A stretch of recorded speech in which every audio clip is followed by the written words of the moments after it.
Hi Sarah, this is Heather Sakasitz. This is my video for the chapter 2, part 3, digital citizenship elements observations. So here's my video. You'll probably see my PowerPoint. I use Google Slides. I probably did this 3 different ways in 3 different programs. In the end, I went back to basics. I hope it's enough. So going through it, I bunched it into 3 sections. First, the one is to respect yourself and others. The other one is to educate yourself and others. And lastly, protect yourself and others. So REP. So starting with the respect yourselves and others, we're going to talk about etiquette. I've already talked a lot about it and what I go through with my kids. I'm always trying to teach them that it needs to be positive, productive, and maybe even brief. I do have an aunt that will write just boatloads of stuff in a text. And I just, keeping it brief, keeping it concise, keeping it productive and positive is really important. Technology access. I am lucky enough to have access to technology at home. My children are also lucky enough to do that.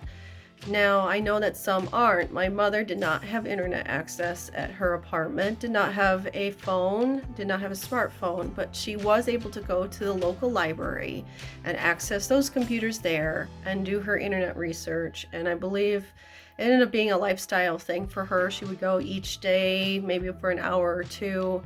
She ended up getting most of her information there with the assistance of the librarians. Now, if we didn't have that, she probably would be reliant on media, on TV and radio, and that is it. So I'm glad that she's able to access it. Digital law talks about people who steal, harass, and cause trouble online. So my personal situation when I was younger is I used to have an eBay account and used PayPal. Someone hacked my account, and sure enough, they ended up buying a $2,000 computer in Russia. Of course, I was able to get out of it without paying, but since then I've been very careful about using PayPal or any kind of online payment program because of security issues. And so we move on to educate yourself and others. Fluency. Of course, we all have to learn more about technology. Just this summer, I had to learn how to use TikTok because my child is on it and I wanted to know more about what she's doing. Communication and collaboration. Of course, we always use email, text, and social media, but I am trying to use it less. And tastefully, and follow it up with phone calls now because I've just had too many issues where things were not portrayed properly through a text. So I've learned to use certain ways to communicate to certain people, and that's definitely a key element to learn. Online commerce, of course, we all buy everything from internet use. I'm a big Amazon fan. I buy things from Etsy, but there's always that fear that if we're not constantly changing our passwords and we're not using it properly, something could happen. So I check over my statements quite a bit just in case for security situations. Now, and of course that's educating myself, right? Protecting yourself and others. Rights and responsibilities. I'm really working hard to reference anything that I might see online and when I pass it on or share it.